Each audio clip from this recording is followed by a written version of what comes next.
Right, I'll introduce us both, and we've got a fairly short presentation, and then we will have time for questions at the end, if that's okay. So my name's Karen Dransfield, names are on the screen, and I am Community Support Services Manager at Age UK York. I'll tell you what that entails a bit further in the presentation, and I'll just introduce Andy, my colleague. So this is Andy Waits, Head of Community Services. So I will be discussing the services that I sort of am responsible for, and Andy will give you an overview of the wider services at Age UK York. So thanks very much for letting us speak today. Please do ask us questions.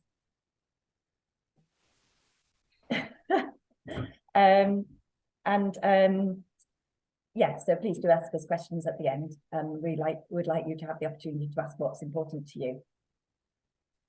Okay, we'll go on to the next slide, and Andy will just give a brief overview of all the different services.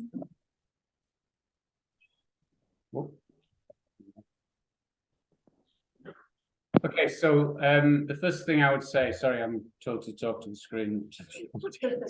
The first thing really to just do is just contextualize Age UK York a little bit. Some of you may already know this, but the local Age UKs, like Age UK York, like Age UK Newcastle, Leeds, are all actually independent charities.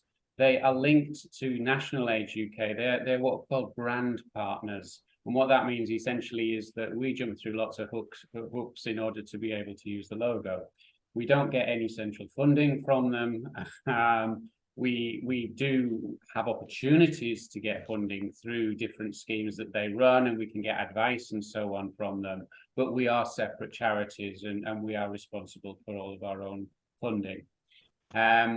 I mentioned that straight off because in a way funding is quite core to, well, it's obviously core to what we do, and it's core to the services that we run. But I'm going to go through the services that we run across the board in just a minute. But for a relatively small organisation, we've got quite a wide range, and those services have kind of evolved over time in two ways. The care services, the things on the right-hand side of the screen, for those looking at the screen, by and large, and I'll go through them one by one to point out the differences, but by and large, they are self-funding services. They are services for which we charge a fee. So we run them on a kind of semi-commercial basis, if you like, a fee which is intended to cover the costs of running those services because we see a need for those services in the local community. The community services, by and large, and again, there's exceptions, and I'll go through them one by one, but by and large, the community services that Age UK York runs are commissioned by City of York Council. We do have a contract which has now been in place for 6 years called the Older People's Community Support Services Contract, and it is the council that tells us which services we should be running under that umbrella. Okay, now it doesn't cover all of the services. I will go through them one by one, but those are our two main sources of funding as an organisation, and to some extent that does dictate what we do. In any given year, we support something over 3,000 people across the city, which sounds like a lot on one level, not very many on another level. We know from the last census that there are over 40,000 people in York aged over 65. We're really only scratching the surface. And when I look at the demographics of what we do, the majority of people that use our services are people in their 80s and above. The median age of people using our services is about 85. And really there is a bell curve, as you would expect, and it is around the 80s. And to some extent, that is the way our services have hence come to be geared. So, you know, you might think, well, actually, I'm 67, I'd like to go to a day club. You might find actually the day club's not quite for you because with respect, your mother might be there, you know. Somebody already made that point, so I thought it was fair to make it again. Our largest service, and perhaps the one that has the widest spread, because actually it's a service that's open to anyone over 50, is our information and advice service. And that's effectively a telephone service or an email service in the first instance. Most calls still come in by telephone. And we provide information and advice on a wide range of issues. Technically, advice we can only offer on those things we're qualified to offer advice on. And the main thing we're qualified to offer detailed advice on is money and benefits, welfare benefits. And for that aspect of the service, you have to be over state retirement age, because obviously the benefit system changes completely once you hit state retirement age. Our money and benefits service has, well, almost 2 staff now, 1.8 or something. And in the last year, and I've just seen the data for this, we supported something like 260 people to secure just over £1 million of additional annualized benefits. So if you put together all the money that we got for those people, that would come to just over £1 million a year of additional income. And that's the kind of level we've been running at for a few years now. We've been slightly below that. We've managed to push it up. So in terms of tangible benefit, it is certainly one of the most tangible services that we have, because it obviously, having that extra money in your pocket makes a real difference to people's lives.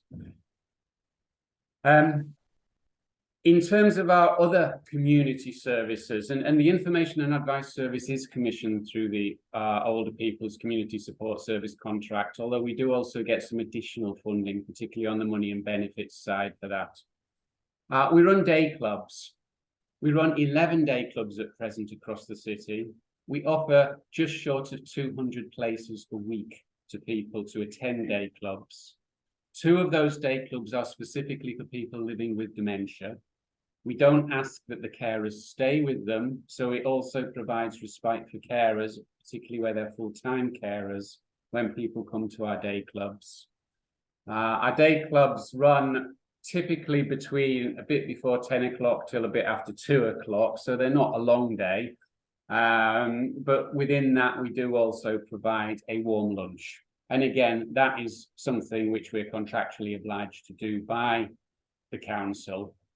We don't have a day centre like some places do. Our day clubs run in venues across the city, different community venues. Some of those are council venues, places like, you may be familiar with Glen Lodge, or you may be familiar with Alex Lyon House over in Tang Hall. Others run out of places like Church Halls, Aiken Methodist Church, where I was this morning, or St Hilda's over in Tang Hall, for example. We have a series of services which are really around tackling loneliness and isolation, and that's obviously a very key issue for a lot of older people, particularly as they move into their 70s, into their 80s, and you know they see friends dying and so on, and family moving away. Karen's going to talk a little bit more about those services because that's her particular area of expertise. So I'll leave that one and move on to Keep Your Pet. Keep Your Pet's a rather unique service. It is also a service which tackles loneliness, really, but the issue there is really where people are reliant on their pet animal, typically a dog or a cat, but we've had all sorts of things, including hamsters and, I don't know, chameleons and things. Really, the principle behind Keep Your Pet is a pet is often a valuable source of companionship for an older person, particularly as they get more and more housebound, if you like. But what happens at a point where they get ill and they can no longer take the dog for a walk, or if they have to go into hospital for an operation or something which may have some recovery time, we can provide free of charge at present support to that person to either get someone to come in, look after their animal for a short time, or even to foster it for a matter of days or weeks. Now, that's a service which is independently funded. It's not funded through the council contract. We do offer it free of charge at present, although it is, I mean, it's not an expensive service. It's a service which is largely delivered by volunteers. One of the things I should mention is that a lot of our community services do have a high degree of volunteer involvement, and we have something like 300 volunteers at any point in time supporting the work that we do. We do have a wills and power of attorney service. We do a lot of work with people living in social housing, who are often required to have a will in place and often perhaps haven't got that.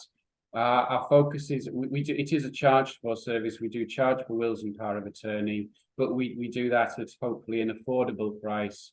But we are only able to deal really with basic wills. We're not able to kind of set up trust funds for people and things like that. And the last thing I'll mention on this side, and many of you will have seen, we produce what's called a home services directory, a directory of trusted traders, people doing a range of things that you might need around the house, from decorating, gardening, things which it gets harder to do, including joinery, building and so on, roof repairs. That trusted traders directory is done in conjunction with City of York's Trading Standards Department. So they vet all of the traders that go into it. So we can say with some confidence that the people in that directory are trustworthy. And they've signed an agreement which basically says, you know, they won't cold call, they won't take advantage of people.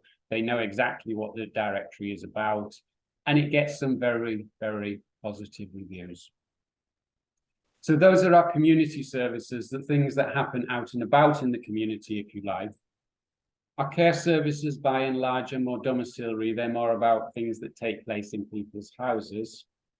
The largest of those is our Bridge the Gap carer service. It's called the Bridge the Gap because it was originally set up as a short-term cover when people came out of hospital, but the reality was often that it was very difficult for people to find care long-term anyway, so it turned into a long-term service, and many of those we have been supporting for many years.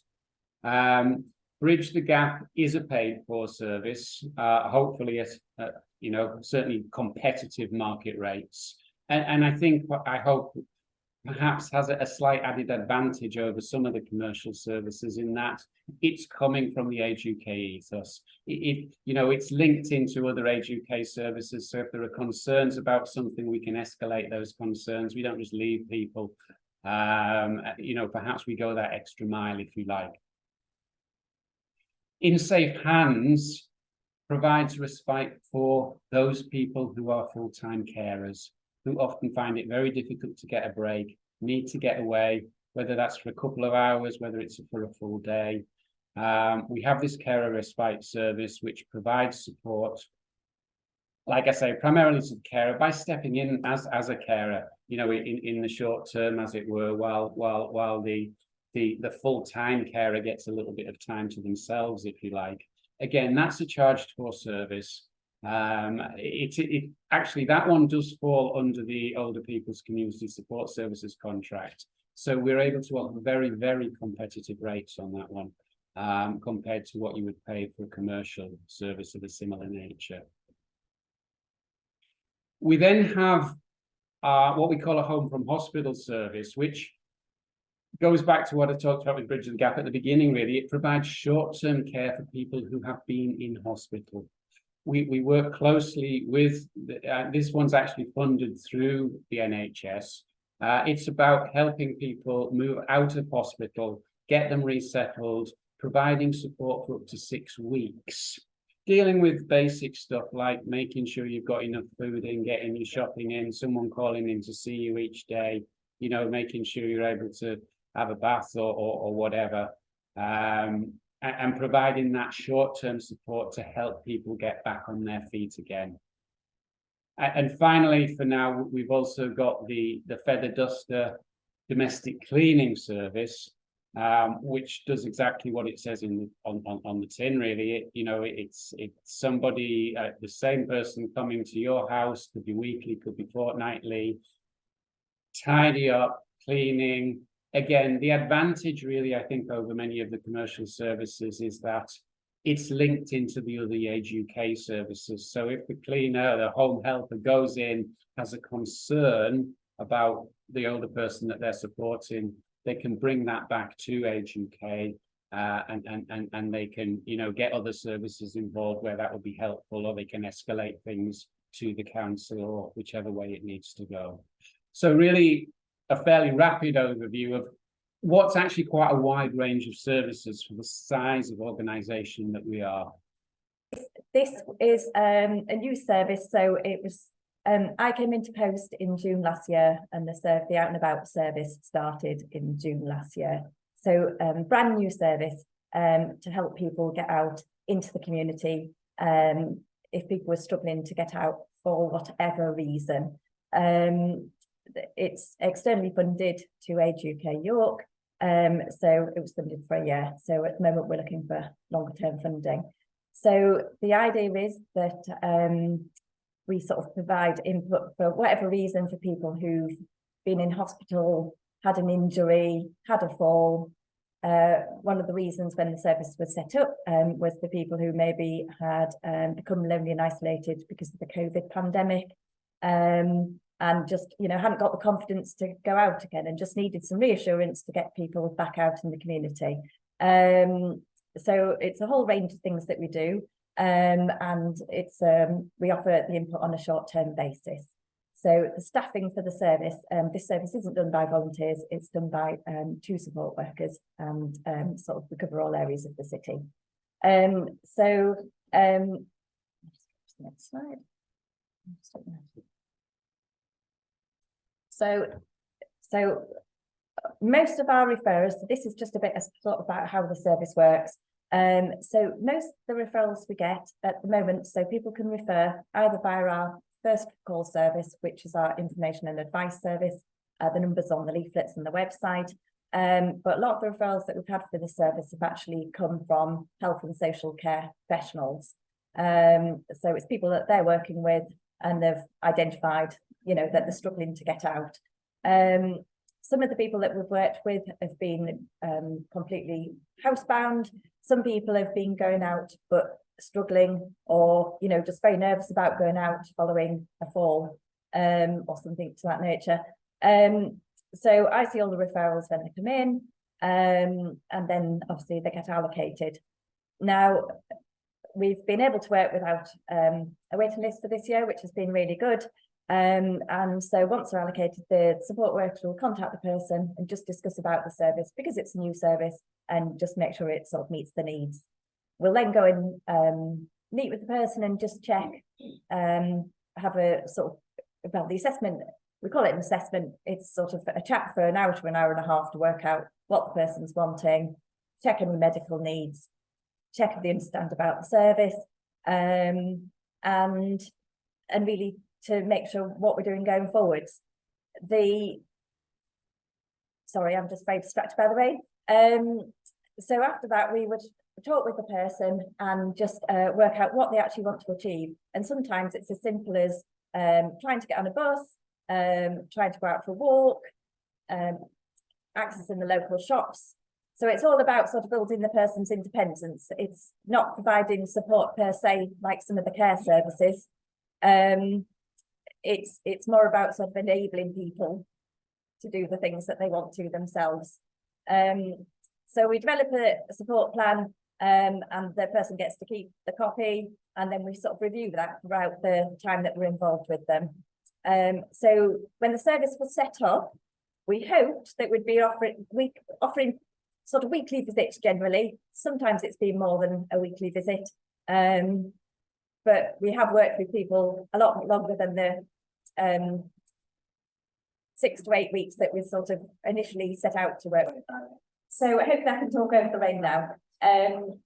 So what we might do on an initial visit after we've met the person is the support workers might just do a local walk with the person and just see how they are confident walking. Some of the people, because they've had falls, have got various bits of equipment, walking aids, sticks, you name it. And so sometimes we go out with the person just so we can, if they haven't been out for a long time, you know, just to see how they can do. And then the idea is that we would grade up, if it was something that they wanted to increase the distance walking, we would grade that up over a period of weeks. Sometimes we visit people who have been in the house quite a long time, and it might be that they haven't got the appropriate equipment for going out. So a lot of the work on the last bit of the slide is about liaising with other people. So a big bit of what we're doing is linking people in with other services and working out, you know, such as like physiotherapists to get equipment, or occupational therapists, liaising with a whole range of people. Oops, sorry, just going back. Can I go back? All right. So I've touched on the fact that we liaise with a lot of other people. A lot of the people that we're actually working with within the Out and About service, they haven't actually been open to other Age UK services. So some people are known to other services, but the majority, I would say, because I have to, where I open up referrals, I know that, is majority are actually not known to Age UK. So actually, by us being involved, then actually we're then able to signpost for lots of other services. So we're picking up things for lots of other things. So sometimes the person's maybe lonely and isolated, and a day club might be appropriate if the mobility is really poor, or if they just want to go and sit with other people because transport's provided for the day clubs. Whereas sometimes some people that come into us, if they've been in hospital, some of them have had previous input from the home from hospital service. And sometimes people want information on a whole range of other topics. I spoke to a lady on the way who won't mind me mentioning, but someone was saying, oh, I was trying to arrange power of attorney. So sometimes people bring up a whole range of other issues. So by being involved and actually doing that home visit, we pick up on a whole range of other things. And within the initial assessment, we look at all sorts of information. So we do pick up on the home environment, heating. We've just referred to lots of different people. So in terms of external services, the role there, I don't know how many of you are aware of the different services on there, but MoveMates are someone that we have referred on to quite a lot. They're a service that, run by volunteers to try and help get people walking with volunteers within the York area. And we also, I'll come on to this in a bit more detail in a minute, but we link people in with a lot of different activities going on. So a lot of the work we've done is about trying to get people confident and out and about to access things. But once we've done that, then it's about finding out with the person what activities are going on in the local area and trying to link them in with things. So we would actually go and with the person to try out activities if that meant that they might then feel confident to do that with someone. So we've done that with a few people, and we've also gone to day clubs with people because we've then developed that relationship with the person. Then we've actually gone with the person if they felt that they haven't had the confidence to go there themselves. So that's worked really well. I've just touched on that we also link in with community events.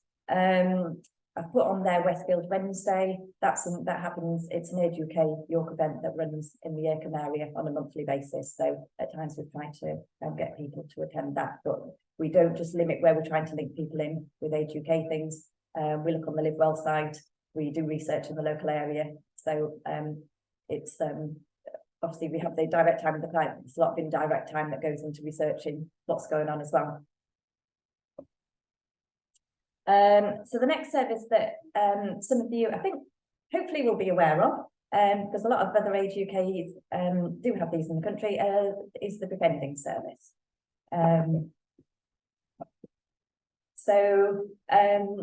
Our befriending service, I think, works quite similar to a lot of the other Age UK befriending services. I've just had chats with a few of them over the last few weeks.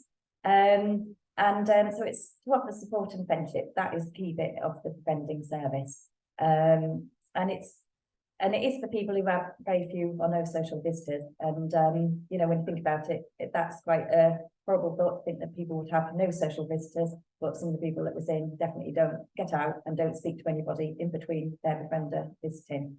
As Andy said earlier, the age range of people within the befriending service are out and about. Is in the average age probably is in their 80s, and some people have had family but are no longer with them. So 3 main types of befriending that we offer. Face-to-face, I'm hoping most people might be aware that of the face-to-face befriending service that's offered. So that would be a volunteer going to visit a person in their own home, generally on a weekly basis. I'll go through the process on the next slide, but generally it's one volunteer visits the person, so it's always the same person that goes, so they can develop a good friendship. And some of the befriending relationships have actually lasted for over 10 years, so we've got some really good friendships built up. So once that's set up, then yes, normally an hour to 2 hours a week. We also offer, and this is partly as a result of COVID, the befriending stopped during the pandemic, and when services were opening again, telephone befriending was the thing that was offered as an interim measure of what we could do. Now, some people have actually decided that actually that works quite well and decided to continue with that. Some people still don't want people going and seeing them in their own house because they're worried about infection risks, or just actually think it works quite well. So again, that can be a weekly telephone call. That can be as long, again, as the two people on the phone think it's, you know, so it can be half an hour, it might be an hour. It just depends on the individual relationship. And then the third type that we offer is a keep in touch, which is, again, volunteers. This is ringing people, and that's on a monthly basis. So I've said who are the vendors. So all of them, once the assessment's been done and the match has been made, then it's all done by volunteers. So, and just to reassure everyone in the room, you probably would know, assume this anyway, but everybody has DBS checks and they have training and they have induction. So, you know, it's a very thorough process to become a volunteer. So this is very similar. The friendly process is very similar to the out and about process. We ask very similar bits of information in terms of the information we get when someone's referred. So the service is run by Julie, who's a befriending coordinator. She looks at all the referrals. We then would go and do an assessment visit, but it's more a chat. We cover set questions. We hope it would be person-centered in being led by the person, but it's just to get an idea of what the person wants, what the person's needs are, to make sure it's appropriate. And to check about, the one thing we ask differently is about checking about people's interests, past jobs, really what they want to get from a friendship. And, you know, sometimes we're all different in terms of personalities, and some people like people who are really upbeat and some people like people who are really calm. So within the befriending service, I would say it's much more about personality and trying to get the matches set up. So, because that's what works. So if we just try and put anybody in because they live locally, it doesn't work. So some people are very clearly say, we want male, we want female. So just to let you know that. So once we've sort of got the information, we've got a range of volunteers, we approach the volunteers, see if they're happy to do it. And then we always do an introduction visit with the befriending coordinator and the volunteer, and we get feedback from both the person and the volunteer about how it's going. So we have regular checks for the first 6 months and see how it's going. And then any issues, then we would look at them and hopefully address them. Sometimes, obviously, volunteers and the person have health issues that might, you know, be here, or they move away, so they're not able to support anymore. At that point, obviously, we might then need to look for a new volunteer. But hopefully, if we've got it right in the first instance, then that relationship can last for a reasonable amount of time. The other service that I'm just going to touch on, was just, some of you might have met Sarah Masters, and she's been in post as a community support coordinator. So she's been in post for the last year, and again, it was a temporary funded post, and she's been running different activities around different bits of York and tried out lots of different things within the last year, again, to try and get people linking in with other people in the community. So the things, just to mention things that are going on at the moment, is Westfield Wednesday, which is the monthly drop-in at Aiken Methodist Church. We've had a series of board games afternoons, which we've got another one that's at St Sampson's, so in the city centre. And then we've had a few different things. I don't know if anybody's attended any of those different activities or seen about them, but just to let people know that they're going on.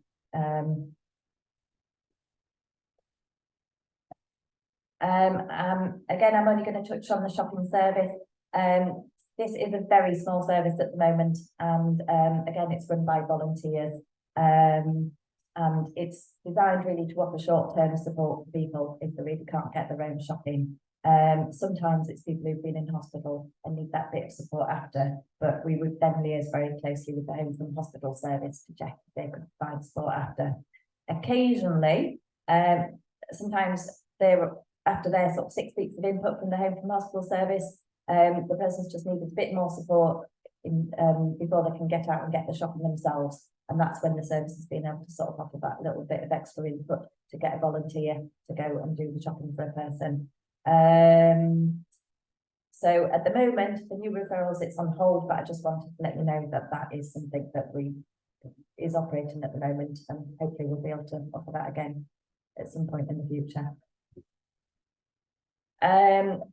This is just because I'll be showing the Sue's got a copy of the presentation, so it's just got all the information on how to refer for all the different services at Age UK York. The first call service is the information and advice service, so that would be your first port of call. Once you're open to a service, then generally you would speak with the person from that service that you would know. All the information about all the services and leaflets about the services, more information, are all on the website, and there's all sorts of other information on there too. Is that okay? And so at this point, I'm going to go over to the questions.